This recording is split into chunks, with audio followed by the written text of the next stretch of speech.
Okay तो भाई आज का स्मैकडाउन हो चुका है शुरू और खत्म भी हो चुका है क्योंकि ये स्मैकडाउन टेप आउट था गाइस। यहाँ कुछ भी खास देखने को नहीं मिला, लेकिन यहाँ कॉरिडोर का एक प्रोमो सेगमेंट देखने को मिलता है जिसके बारे में हम बात करने वाले हैं। तो कॉरिडोर रिंग में आते हैं अपने थीम सॉन्ग के साथ।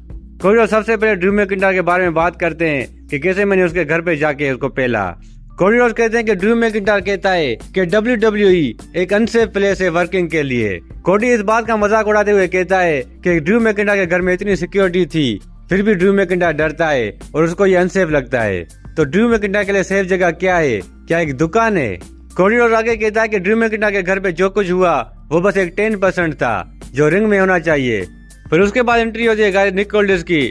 निक ऑल्डिस कॉरिडोर को कहता है कि हम दोनों जानते हैं कि ड्रू मैकिंटायर बकवास कर रहा है कि WWE एक अनसेफ प्लेस है, लेकिन तुमने ड्रू मैकिंटायर के घर जाके जो लड़ाई की वो भी बिल्कुल गलत किया तुमने। निक ऑल्डिस कहते हैं कि तुम्हारी वजह से मैं एक झूठा साबित हुआ हूँ ड्रू मैकिंटायर की नजर में, तुमने वहाँ के सब कुछ बिगाड़ दिया।